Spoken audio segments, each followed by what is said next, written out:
So much for taking time out of your afternoon. We know most likely at this time you'd probably be at the food court filling your belly or beginning that Sunday power nap.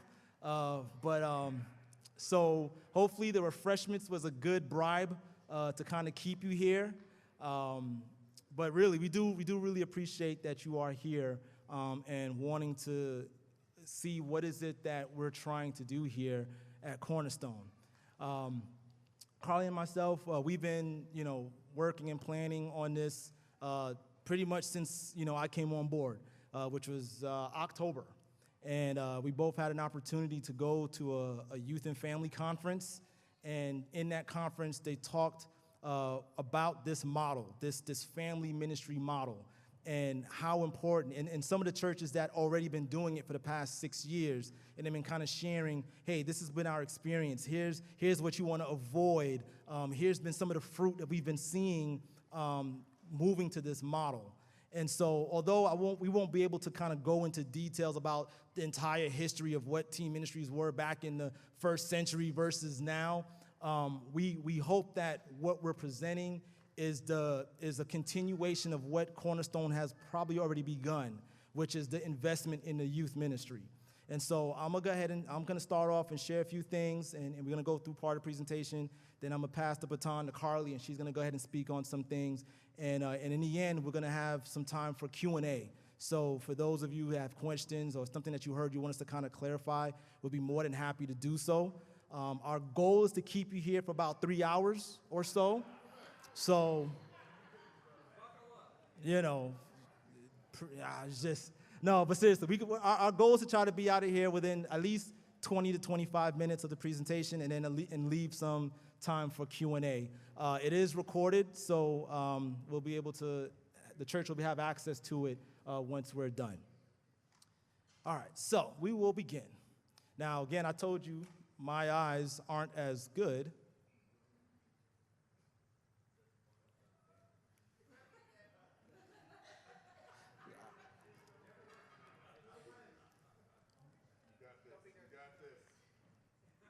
Next slide. It always happens. Next slide, please.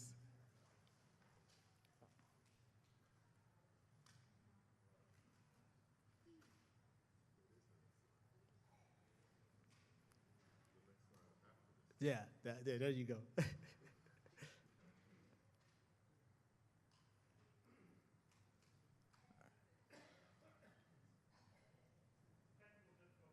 That's okay. Enjoy your refreshments. How's the refreshments, by the way? Is it good? There we go. There we go. So I want to begin with this quote. Until the gospel drives even our church scheduling priorities, families will continue to default to the values of the culture around them, and parents will remain too busy to engage in intentional discipleship with their children. We found this quote to be very powerful and unfortunately very true. Our society has, on purpose or just because, have created this scenario in our family life where we are extremely busy. Some of our jobs are taking us not only out of the state, but across the world. We have active kids in sports and other academic activities, and it's just a lot going on. And there's nothing wrong with any of those things, in itself, but the reality is when we become so busy, it becomes very difficult to do the very thing that Deuteronomy 6 called us to do, which is to be invested into our kids and making sure the next generation has what we have, which is to know who God is. And so that's kind of the premise of where this is going. We're not going to be talking about, how great our teen ministry is, which it is. We're not going to talk about how great our middle school and Kids Rock and Kids Creation Station, how all these different programs are great, and we have great people working in it, but that's not what this is about. This is about how can Cornerstone invest in the future. And that's what we're trying to frame everything around. And that's where we're going to be going. Next slide.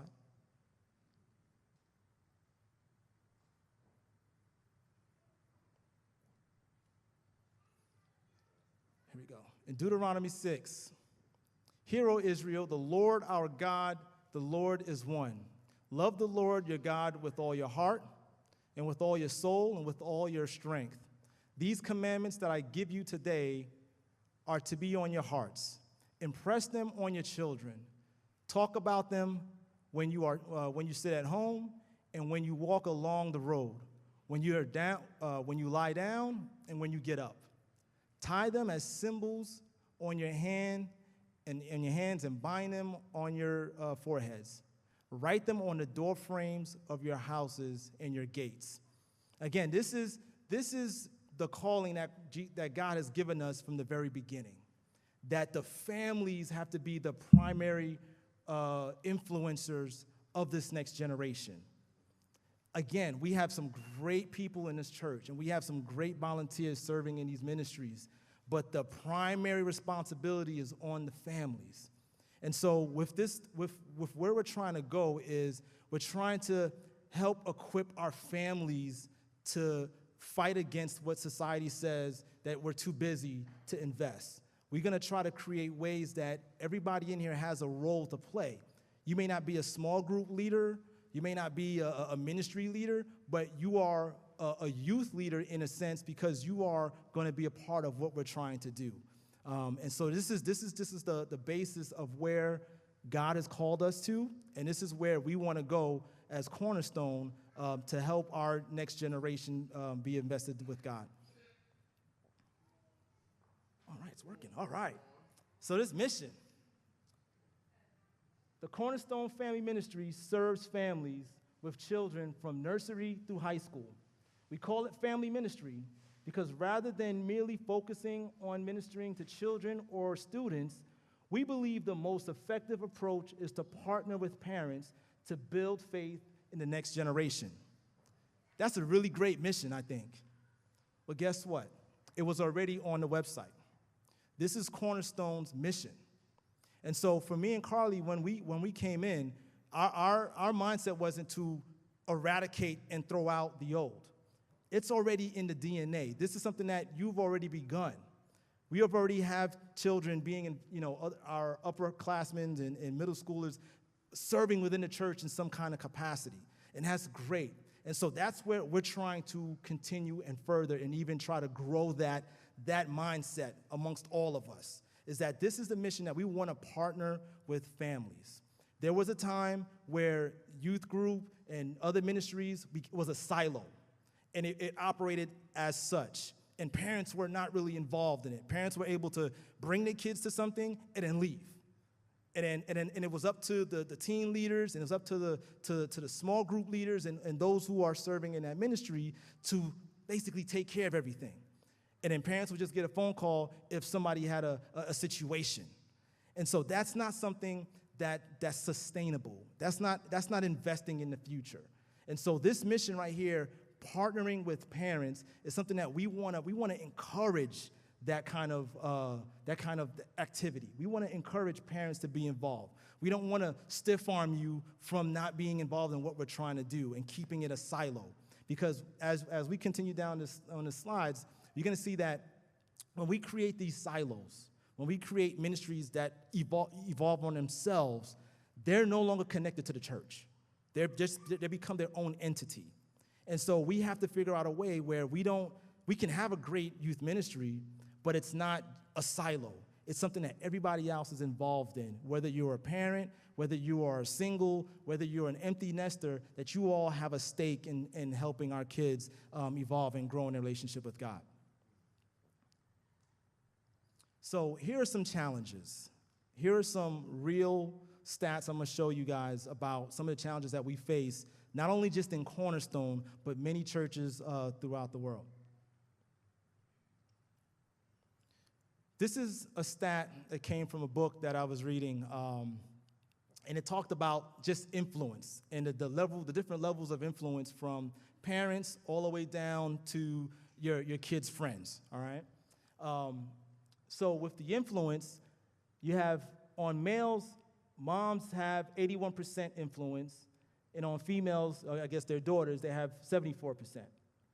Fathers will have 61% on their sons and 50% on their daughters. The ministers will have 57% on males and 44% on females. And in the youth group, will have 30%. And then their friends or peers will have 22 to 29%. So what's really clear is that the parents will have the most influence on the child.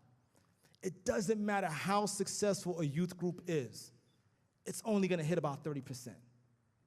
It doesn't matter how much resources we throw at it.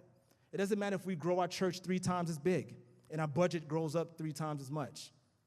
In the end, the families, moms and dads, will have the most influence on these kids.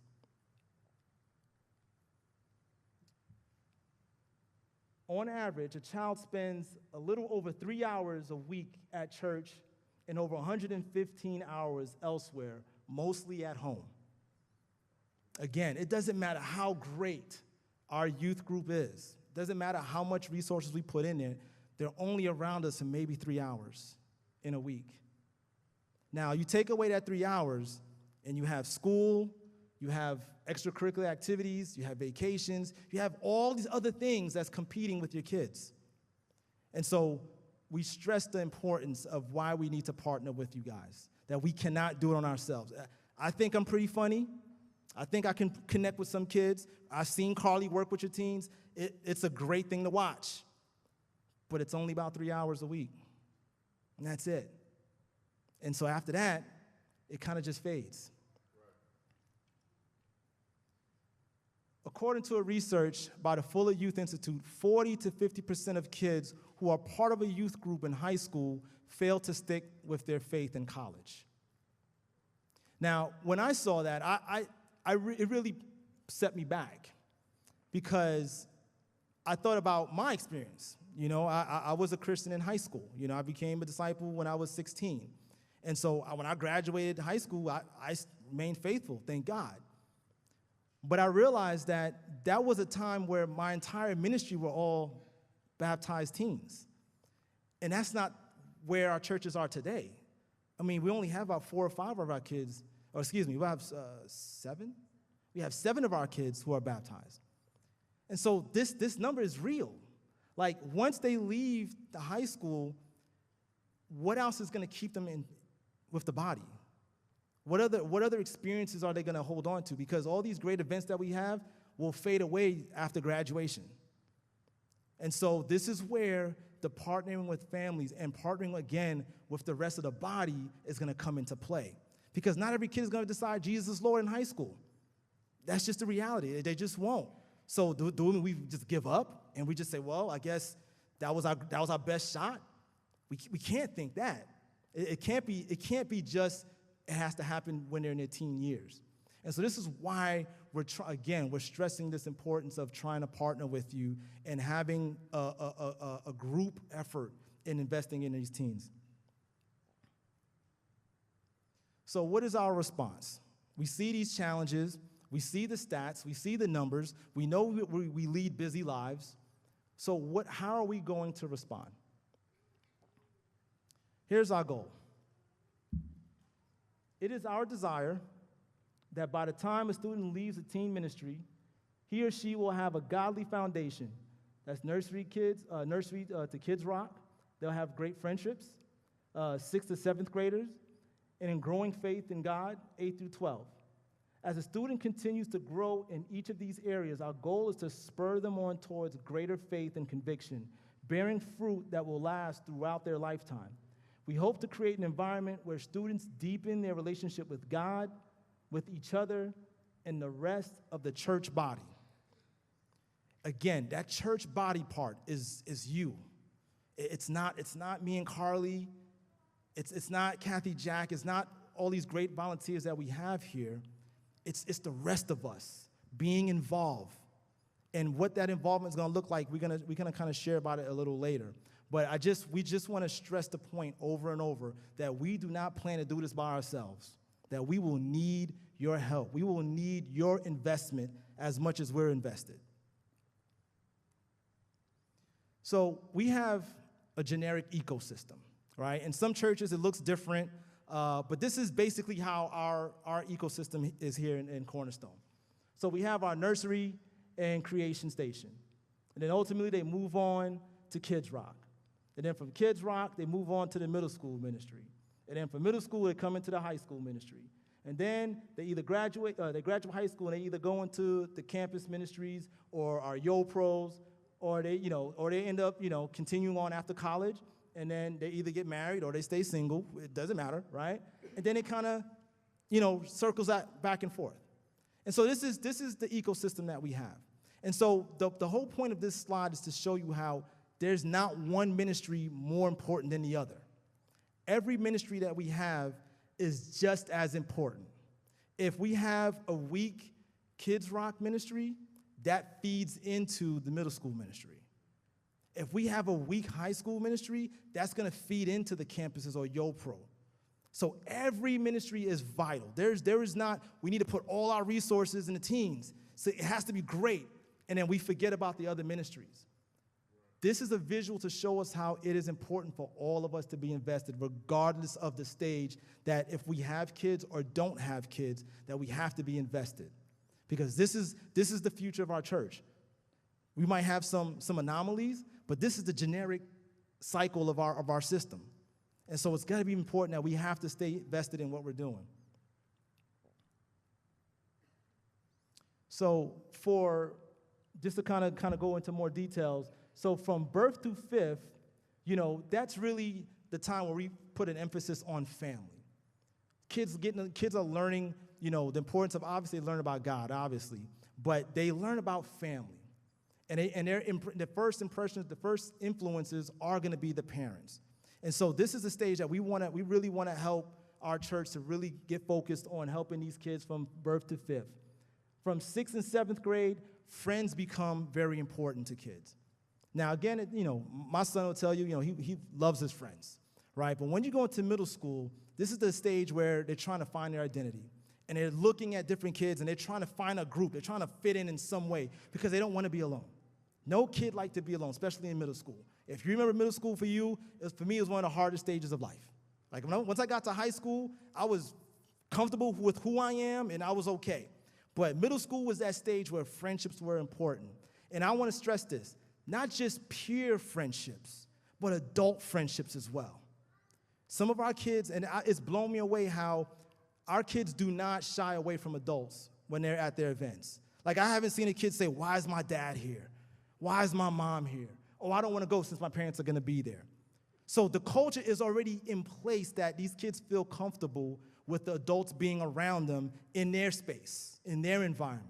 So that should be an encouragement to you to know that, hey, the doors open for these adult relationships as well, not just peer-to-peer. In the 8th grade, this is kind of where they want to start deepening their faith, right? They've heard all the different, Bible stories, the Jonah, the Moses. They've heard all these stories, but this is the kind of stage where middle schools are starting to deepen their desire to know who God is. And this is where we want to start maybe having more times with them as a family, and then even as in small groups when they break up into our classes. We kind of want to talk more about deeper questions or try to answer some of the deeper questions that they may have, because the curiosity will grow at this stage. And then 9th through 12, fruit and future, lordship, and transitioning into campus or Yo Pros. Again, if we're vested from the beginning to the end, the fruit will come. It's not a situation where we have to beat down kids' doors and say, study the Bible, study the Bible, study the Bible. It's going to come organically. And if it doesn't happen in this stage, it doesn't mean it's over. It doesn't mean the work is done. It just means we have more to do, more relationships to build. And that's why it's going to be so important that teens have adult relationships, because once they leave the teen ministry, they're going to feel like, well, where do I fit in? What's keeping me connected here? It's going to be the relationships I have with the adults, the spiritual, mature people. Because some of my peers at 16 weren't really that spiritual. And weren't really thinking about God as much, other than those that were baptized. And so those peer relationships, those relationships beyond their age group, that next tier and even beyond, will be critical in helping the youth find in their relationship with God. So in 1 Corinthians 15:33 it says, "Do not be misled. Bad company corrupts good character. But likewise can be said, the opposite of this is true also. Good company promotes good character." And this is, again, where you think about how important the influence of this body is to our kids. When we do events moving forward, we don't want to create events just for teens or just for middle schoolers. Now, they're going to have some time where we're gonna have a good time or whatever, but we really want to start making all of our events family-friendly, meaning that there are no drop-offs. There are no, okay, I'll see you in about 2 hours. Now, the occasional parent might need to take a little date night. I get it. It's all good. But we don't want that. We don't want to create events where parents don't feel like they can stay. We want parents to stay. Why? One, because it creates more opportunities for different adults to interact with the youth. Two, it creates opportunity for you to continue to talk and have dialogue instead of becoming in silos. Last night, the middle schoolers had an event with the Gwinnett Middle School kids at the skate-along. And dads, and I saw a lot of dads there, and dads were just sitting down talking with each other. I mean, those are the kind of situations that may not happen during the week, but here's an opportunity because it wasn't just a middle school event. It was family-friendly, so families were able to stay and connect and make new connections. And so that's where this family-based ministry is going to try to fit in, is that we're going to try to, in our classroom environments and in events that we plan, we want to make it as welcoming for parents as possible so that you can be a part of this and not feel like you're being isolated. And so I'm going to go ahead and pass it on to Carly, and she's going to share some more thoughts on our family-based ministry. Hey, everyone. I'm going to move this down just a little bit.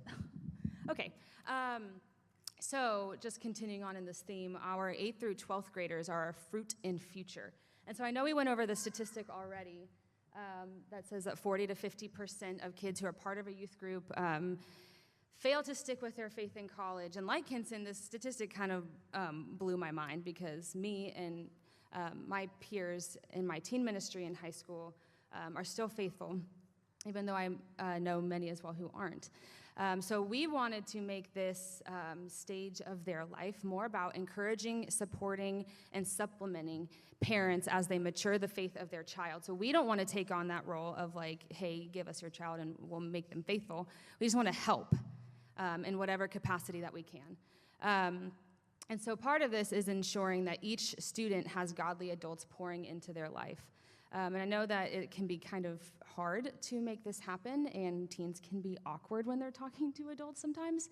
But I think what they really, really love is making sure that people just want to know them. Everyone here can probably say that we just want to be known by other people. We want people to know us, and we want to know people. And it's true of teenagers as well, is that really what they want is just somebody to be interested in who they are and interested in what they're doing and how their tests went or how their soccer games went, things like that. And it's not difficult as adults in the church to walk up to a teenager and be like, hey, how was your week? Tell me about the test. How'd they go? Things like that. I mean, those are just ways to really simply support our teens and middle schoolers as they continue to grow. And a lot in this stage, especially starting in 8th grade, is when they're really starting to question who God is and is he really good? Or they ask a lot of difficult questions in this stage. And so having to prepare and having multiple perspectives kind of feed into your children to really give them some answers when they're searching for them. So that is what we wanted to talk about with them. So. Okay, so what we have here, this is like a little chart talking about a circle of influence.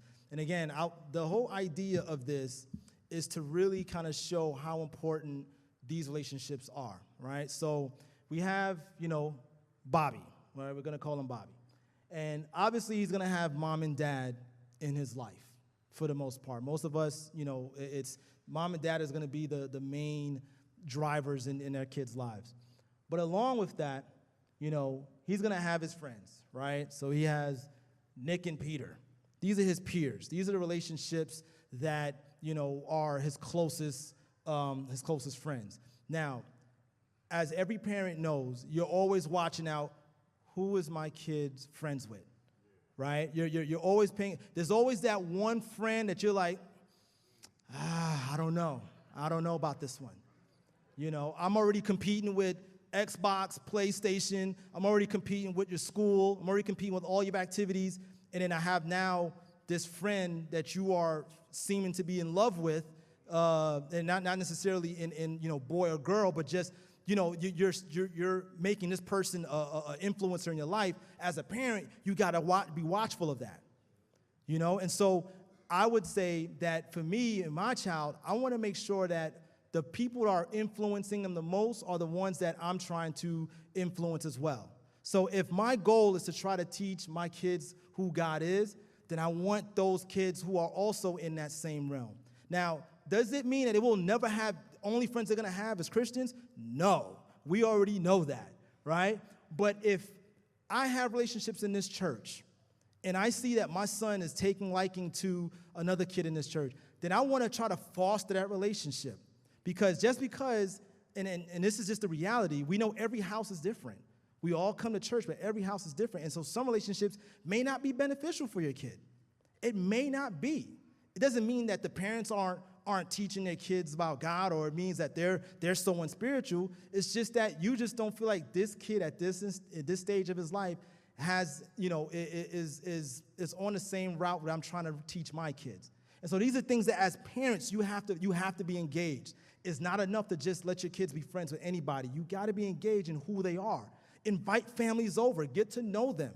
Whether they're in this church or not in this church, get to know who is influencing your kids. And so with those two friends, you also have James and John. These are the adults. These are the adults that are in your kid's life, other than you. It'd be great to see, Tim take Joshua and hang out with him, and Josh builds a relationship with Tim. Because I know Tim. Tim is a spiritual man. I see how he raised his family. I would love him to have influence on my kid.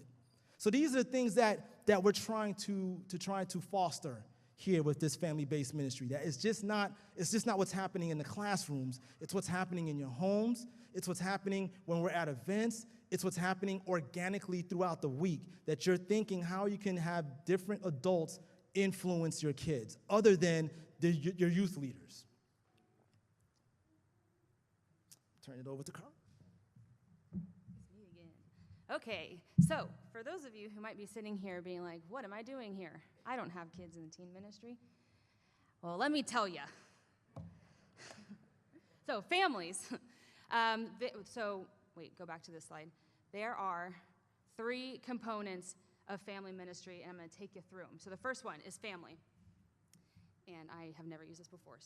So like today, we are hoping to have monthly workshops where we really just want to equip you guys as parents for different subjects. So some that we have coming in the future are a subject on mental health and how to talk to your kids about mental health or suicide, or things that are really important and really prevalent right now. And part of it is maybe your kid doesn't struggle with that, but they know kids who do, and how to have your kids talk to other kids who struggle with this. And we're going to have one on social media. We're just going to be, we really want to bring it to you guys, because it's important as parents to know how to have these conversations with your kids with today's culture and all the things that keep coming up right now.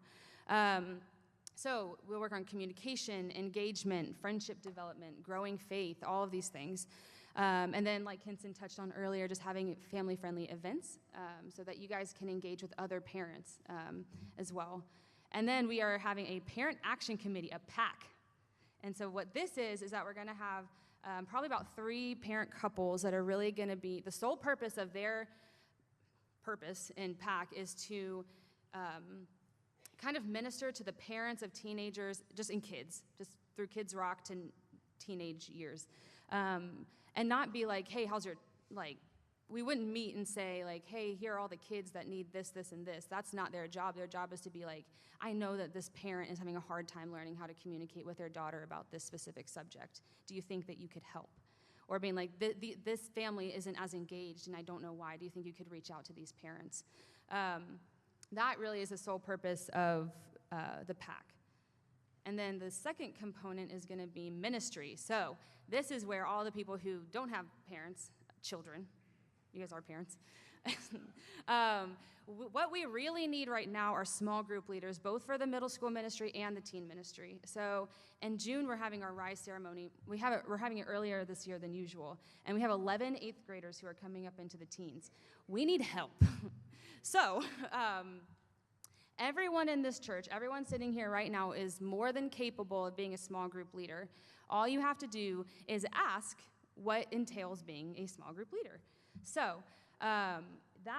we'll have a separate conversation about that later, but you can come up to Kinson and I and just ask what it means to be a small group leader, how you can be helpful in this way.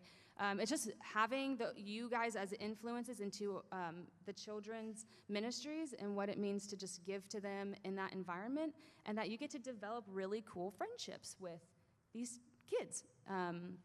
And so we do have a lot of middle schoolers and teens, and not enough small group leaders at the moment. So please, if you are interested, let us know.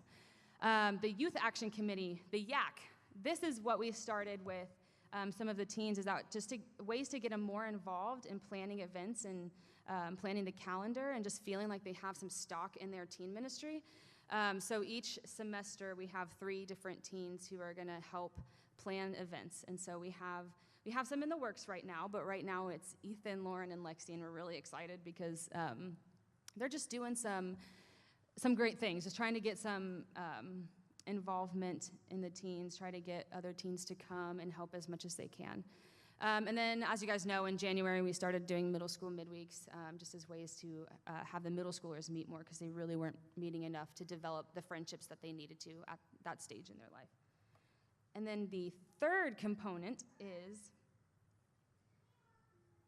church. Okay, so our long-term goal is to have a mentorship program where each teen and middle schooler can have their own mentor. So it's a 1-to-1 ratio with every adult in the church can have 1 teen or middle schooler to mentor, and one will so it's not like 2 adults have 1 teen, or however that ratio could go.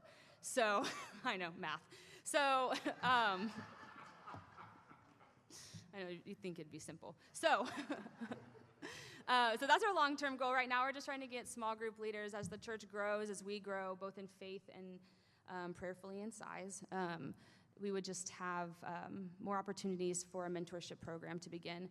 We also have service projects. So part of the YAC is that the Youth Action Committee is going to be each semester they're planning one service project, and it's really going to be like what they feel really passionately about. As a church, we already know how great we are at doing service projects, and I think it's important to instill that into these children from a young age, which we've done a great job of doing so far. But I think it's cool that they get this opportunity to choose who they want to serve, what population of people they want to serve, and how they're going to do it. And it really comes from them and not from us. And then participating in church activities such as worship, ushering, children's ministry. We already know that our teens are really, they're already really great at this. They serve in the band and as singers, they serve in children's ministry, and they love it. And really what it is it's like giving the keys of the church building, so to speak, to these teens. It just makes them have stock in this church where they want to be here, they like being here, they like to serve the church. And they want to come back, and they want to bring people into this as well. And I think that's important that for the church to make that an environment where these kids can just really thrive in. And so that is what I got. So how are we going to do this? Back to Kinson. You're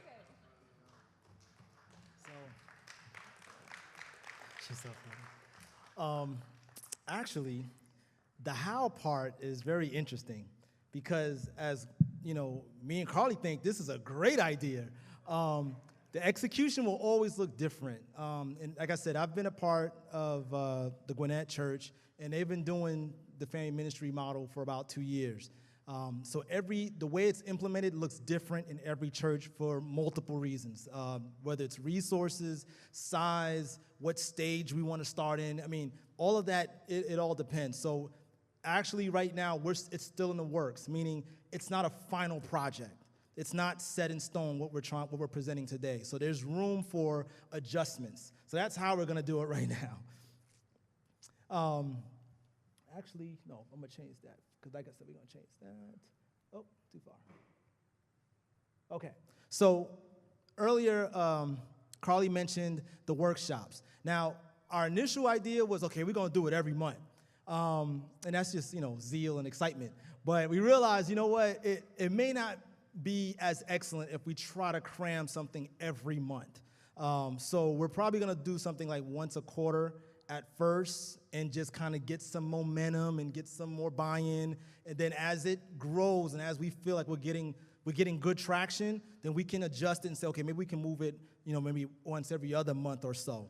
But again, these workshops are going to be designed to equip families. That's the whole purpose of it. And it's going to be interactive. It won't be just the parents are sitting here and then the teens and middle schoolers won't be there. We want them to be a part of this too, because there's going to be times where we break up as families and start talking about the very thing that Carly or myself or whoever is going to be doing, facilitating these meetings. Which, by the way, again, this is part of the family-based model, that it won't be me and Carly facilitating all of these meetings. It will be you guys. It will be those who maybe they're empty nesters and they got some things they could share to help the rest of us. It may be a paid professional, who focuses on in these fields. So it's going to be a variety of people, but all in all, it's going to be a partnership. It's not going to be a top-down, this is what I think we all need to be doing. It's going to be, well, hey, here's what's going on. Here's what's going on in Cornerstone. So let's try to address these issues here. So we will have, like I said, we talked about the different topics that we're going to be talking about. And also, there'll be training for small group leaders as well. That's one of the things that we wanted to try to implement is people that volunteer, especially in the middle school and high school. We didn't want to just have you guys sign up and don't know what you're signing up for, or how is it going to work, or what is it that we need to do, or what can we improve on. So we're going to be having trainings for small group leaders as well, so you could be equipped in having conversations and being able to be engaged with our teens, both in the classroom and outside of the classroom. And so finally, this is a book that I recommend. Carly and I, when we went to the conference in October, this was a book that was recommended for all families who are working in this family-based ministry model of owning faith. And it's really about having families see the necessity of the investment in their kids and the different obstacles that we face, and also provide some tools in trying to help your kids own their own faith. Because we have our faith and we want to impress it on them, but they got to have their own faith as well, because that's what's going to sustain them well beyond the years outside of our homes. And so this is a great book. We've already started reading it. I've already read it already. Some of our small group leaders already have it. So we're trying to really, we want all you guys to know where all this stuff is coming from. So this is a great read. We encourage every parent, every empty nester, everyone here to read this book because it really kind of gives, the background and just kind of gives the tools necessary to get started on this. All right, and so we're at the end of our presentation. Again, what Carly and I have presented today is something we really believe in. We both came from ministries where, when we were converted, this wasn't the basis. It was really about the individual teen and what those leaders are going to be doing with those teens. But as you know, in youth ministry, leaders come and go. They change out all the time. And so what happens is, if a teen is so connected to me and I'm no longer here, then what happens? But if he's connected to me, and that's great, but he also has Tim, he also has Matt, he also has Heather, he also has all these other people in his life, well, I'll just step aside and someone fills in the gap. And so that's the whole premise of the family-based ministry, is that it's a family investment. And when I say family, not necessarily your house family, but the body family, the extended family. So at this time, we are done with our presentation, and we will open the floor for Q&As. Yes, sir. Great question. He's asked, how do we see the Orange curriculum fitting into our plan? We sat down with Kathy Jack back in, I think, November, as well as Jen, and we talked about the Orange curriculum. This is the first time I personally have seen it, and I'm gonna just be honest with you. All the ministries I've led, I've never had a curriculum. I've always done lessons in themes, like month to month. But when I got a chance to sit down and looked at it, and we had a rep from Orange sit down with us and go over it, I loved it so much, I was like, Carly, we got to get this for the teens. So we actually took that, we actually purchased a curriculum for the teens as well. Now, let me say this. It doesn't matter what the curriculum is, it's about how you present it. So it's not that, okay, here's what Orange says, and this is what I'm going to do. It's, well, let me look at it and see how is it applicable to our group. Because there's some things in there that it may fit, and some may not, or we need to add some stuff to it. And that's okay. That's not a problem at all. But in the end, like I said, you asked as far as the Orange curriculum, the teens do have an Orange curriculum now, and we have been using it from time to time, because some things we find in there that it fits what we're doing. And sometimes it don't, and that's okay too. Any other questions? Yes.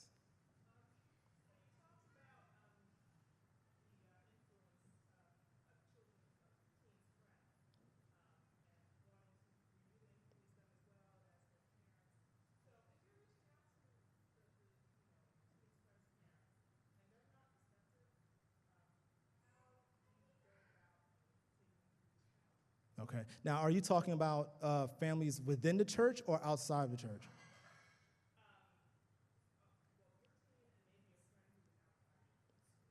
Okay. So basically the question, from my understanding, you're asking if your child has friends who doesn't come to Cornerstone. They don't attend Cornerstone, and you've made attempts to reach out to the family, and they don't want, or they just kind of give you the stiff arm and not wanting to build. I mean, honestly, there's really no cookie cutter answer. I mean, for me, I would try to know the people who are in my kid's life. So for example, if Kayla tells me, hey, I want to have a sleepover with a friend, from school, the first question is, okay, well, do we know these people? Does Shayla knows that person? Well, no. Okay, well, here's what we need to do, right? We get that parent's phone number. We talk to them. If we can have some kind of coffee or whatever, we get to know them. And sometimes we just got to say no. I mean, we're the parents. Like, sometimes we just got to say no. So that's some of the things that we have done. Again, that's the great point about being in a group like this. It doesn't all have to come from here. It can also come from there as well, as far as what works for you and your child. Anybody else got a question? Yes, ma'am.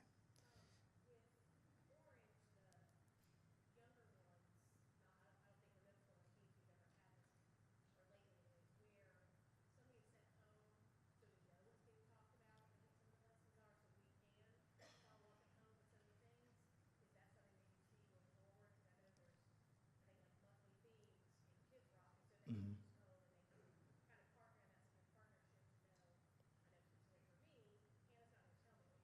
Yeah.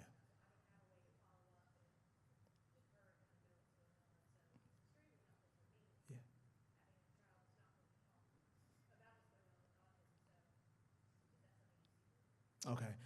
So the question was, with the Orange curriculum, it allows stuff to be sent home for parents so they can be in sync with what was taught in the class.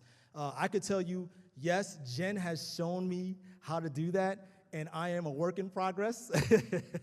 So yes, I like that component of it, and I would like to send that out as we use it. Like for today, we're doing last words, which is basically reflecting on Jesus last week for the next 5 weeks. And so the component has questions and little devotions that you can send home with your parent to email to the parents so that you can have dialogue with them. So yes, we will be doing that. I need to repent and make sure I get on it, because Jen already showed me how to do it, so there's no excuses. So, anybody else? Yes, sir. Go for it. I just want to say this is awesome, and we're kind of new to the game and whatnot, and so we were in the house church for like 3 years before this, and it was just a totally different world, children's ministry wise, and so the fact of us taking a more hands-on approach, I think is fantastic, and just involving them with what we do, I think is great. And quick plug, if anybody wants to, team-wise or pre-team, wants to help up here, we're completely open. That's awesome. And even with teaching, we're completely open to that. Awesome. Thank you. Thank you. All right. Anybody else? Any questions or comments? All right. Carly, you have anything you want to say? Carly says nope. So that'll be it. Well, again, parents, everyone else, thank you so much for your time.